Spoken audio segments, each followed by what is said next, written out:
Are we good? Let me know. Let me know in the chat. Let me know in the chat if I am back. How to move this chair. I'm telling you. I'm trying to tell y'all. There be some energies that don't want me telling y'all some shit. I'm trying to tell y'all. But let me know in the chat if I'm back, please, because I don't even know what. I don't even know what just happened.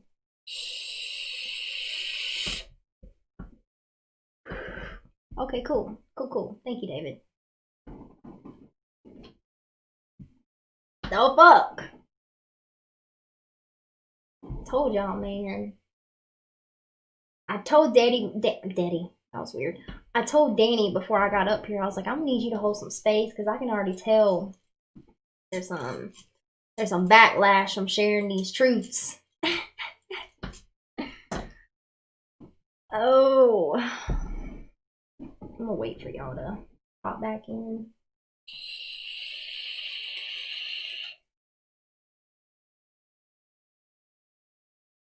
Right, Elizabeth? I don't know, man. These energies, they don't like me empowering you guys. Y'all do know that, right? Y'all know that's why I show the fuck up for y'all. To empower you, to remind you who you are, to share some organic frequencies with you guys, some motherfucking love.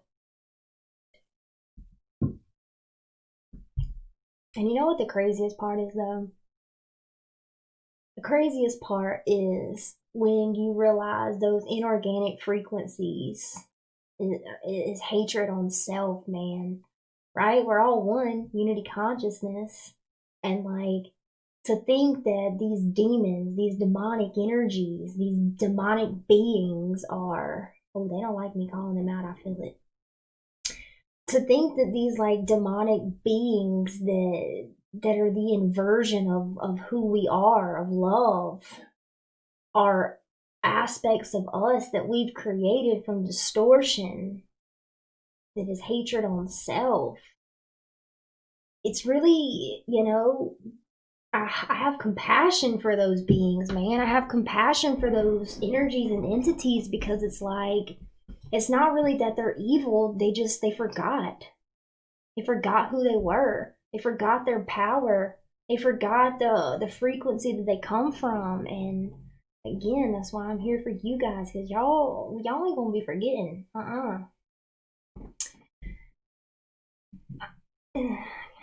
Tell me again, David. I'll see what I get. Say it again in the chat. Being shut down left and right. Dude, did you see BTV? Beyond the Veil? Oh my gosh. They're like, it shows on theirs that they don't even have any content. It's crazy. But anyways.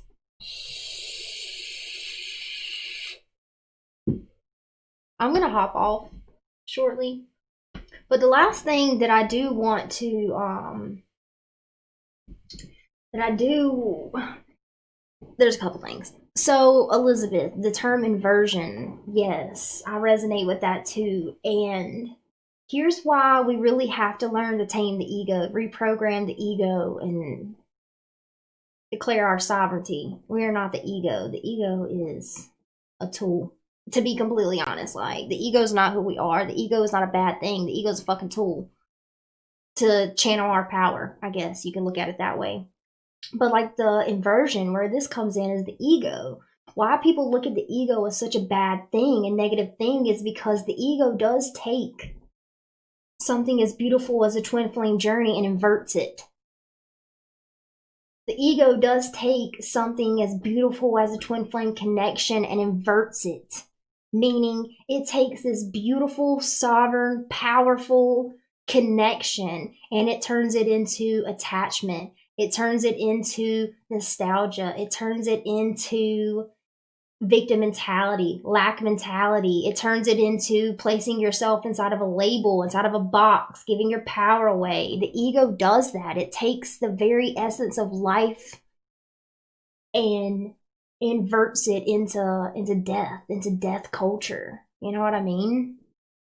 But like one of the last things that I want to leave you with before I hop off is I don't think y'all got to hear the download that Danny shared with me. So as I'm telling him like how much I was suffering by holding his energy up, by trying to save, trying to fix, trying to help, trying to protect, being attached to, you know, my guilt or shame for not being able to help him. When I opened up to him about that, what he told me was like, Brooke, I'm trying to go into distortions, into inorganic frequencies, thought forms, belief systems, emotional patterns, attachments, my codependencies. I'm trying to go into all that stuff. And if you're constantly holding me up, that push and pull, right? That runner chaser, the codependent energies in play, he can't go into that energy because I'm holding his frequency at a higher vibration. And like I said, love and hate can't exist in the same house. It's not the same frequency. If you are housing love, it's going to repel hate. If you're housing hate, it's going to repel love. So as he's going into these distorted energies, these lower vibrational energies, these self-hatred, unworthiness, right? The inversion of love. If I'm holding him at love, he can't go into them, right? So I have to detach. I have to let go of his energy. I have to declare my sovereignty. I have to see him as the empowered being that he is, and that he is choosing to go into those energy grids, right? He's choosing to clean those out by choice, by free will, you know? And that's just like the last thing I kind of wanted to share with you guys. I was saying an attachment to a goal, not having icky clingy.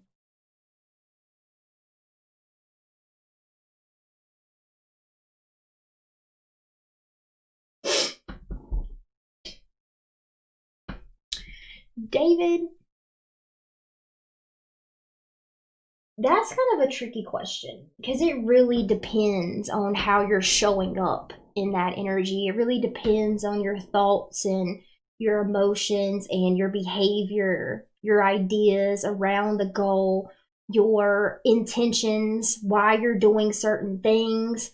Are you trying to maintain control by saying, I have to do this, this, and this for this to take place? Or are you full presence and in flow and allowing these opportunities to come to you? Are you seeking the opportunities to create this goal, or are you listening to your consciousness and taking the intuitive hits when to take action, if that makes sense? All she has to do is hold her energy so I go to my absolute depths and rise back. Yes, yes, yes, exactly. I'm so glad you shared that with me, babe. It really helped me see. It did. But yeah, David, you have to take all of that into account. Are you really flowing and being present and connected to an openness to receive, and then taking action in your masculine energy when you get the intuitive hits to do so, or when the opportunity arises? Or are you seeking opportunity? Are you seeking people to make this goal happen? Are you seeking whatever to make this goal come to fruition? That's kind of how you can discern that.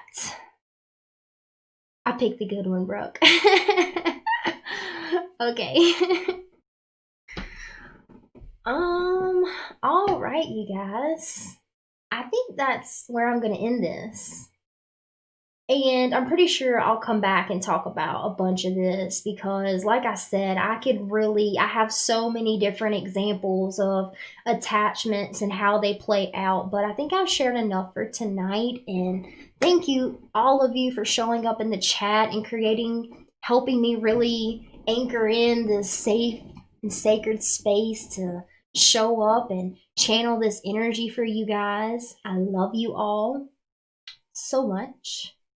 Thank you to every amount of source energy that goes into guiding, loving, protecting, and supporting me along my journey. My soul fucking thanks you. And I love you guys. Everything I do it all for you. I love you. And Empress of Duality out.